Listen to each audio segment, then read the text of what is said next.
Hello and welcome to another video.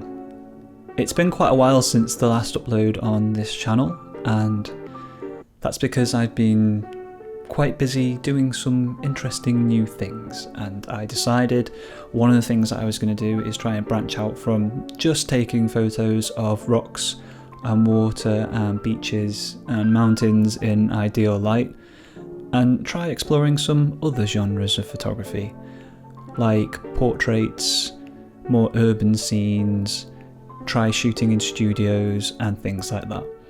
And that's what I've been doing. I really like landscape photography. I think it's great getting out and exploring nature and documenting it with images, but I also think it's great to challenge yourself and try other genres. So I decided I wanted to get into shooting portraits and try and capture characters and feelings and emotions and people's attitudes in some sort of fashion portrait genre.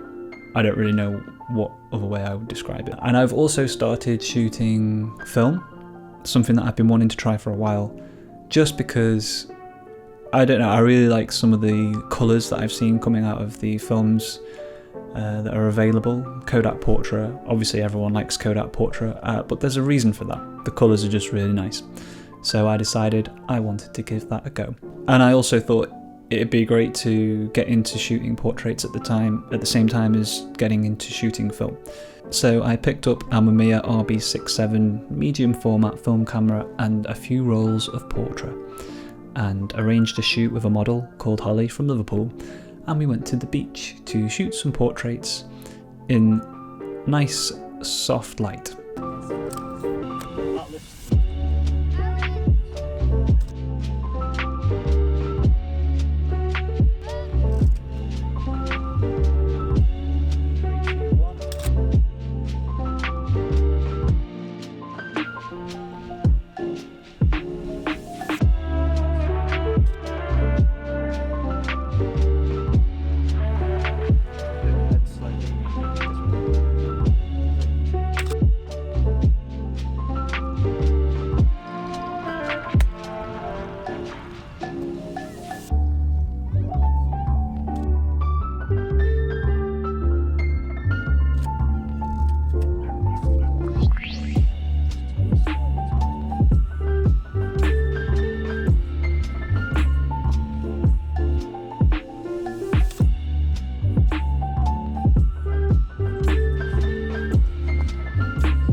As far as the shoot goes, working with the model, the location, I just try to have her backlit as much as possible whenever the sun was out.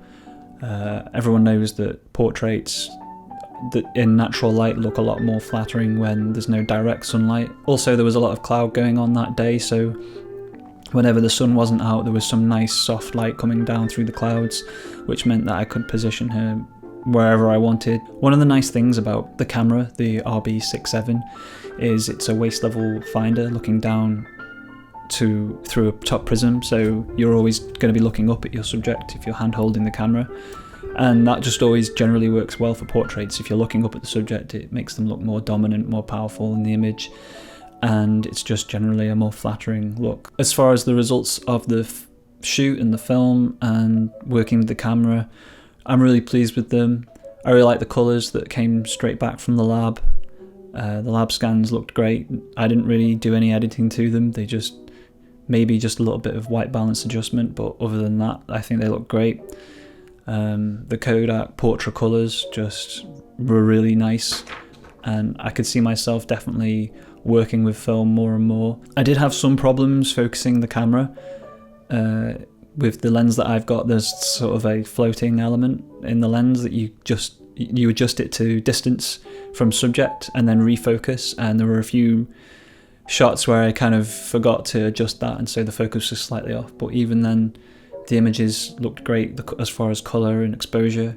I was using a light meter on the day, and generally I rated the Portra 400 at 200 ISO so that I would be able to overexpose it and get those nice shadow details that I wanted, and generally the exposures came out great. I probably overexposed it a little more than necessary, but I always know that with colour film you want to err on the side of overexposing rather than underexposing, because underexposed it just never looks good.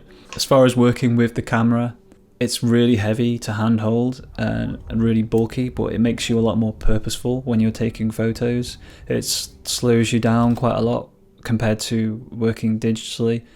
I did take some digital images on the shoot, and I noticed that at the end of the shoot I had a few hundred digital shots, whereas I only had 3 rolls of Portra with me on the day for shooting film. So obviously I had 30 images there, but I took a lot more time with each image.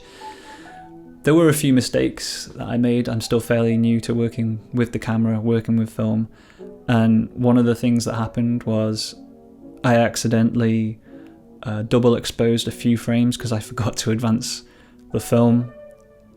You kind of just have to remember to wind it forward on the Mamiya, and I forgot to do that a couple of times. So that meant that there were a few double exposures, but even though there were a few double exposed images, I think they look kind of interesting. As far as future projects go with film, I think I'm definitely going to continue shooting film. I wouldn't completely write off working digitally. There's just so many ways that it saves time and it's convenient, but I really like the tactile feeling of working with film. I know that's a bit of a cliche to say it, but there is something to be said for working in this process and not getting the instant feedback on the LCD screen of seeing the images you've shot straight away. There's something exciting about firing off the shutter and not knowing whether you nailed the shot. But it's also really rewarding when you get the images back and you see that they look pretty much how you thought they were. That's quite rewarding. And it's a great learning curve as well if you get a few images that you don't necessarily think they turned out quite how you thought they would, but you can learn a lot, and basically you just always improve through that process. As far as future projects, shooting film, I think I'm definitely going to continue with portraits, but I'll probably also branch out into doing landscapes with film as well. I think there's some definite advantages to working with film and landscapes, especially with color negative, being able to really push the exposure and still retain good highlight detail. I think that's a unique property to film, and color negative film particularly, with the dynamic range that's available. And I think it's great that there's still a market for film and people are shooting film, and yeah, I just think it's really cool. I also want to thank Holly for coming to the shoot at Liverpool. She's just a great model to work with, and I'd highly recommend anyone in the area to look her up and arrange a shoot. I also want to say thanks to my friend Adam for shooting the B-roll on the shoot that day and documenting the shoot. I'm definitely going to continue uploading to this channel. I know it's not been very regular, but I've just been quite busy. I'll always upload whenever I get a chance. Thanks again for watching the video, and stay tuned for more content.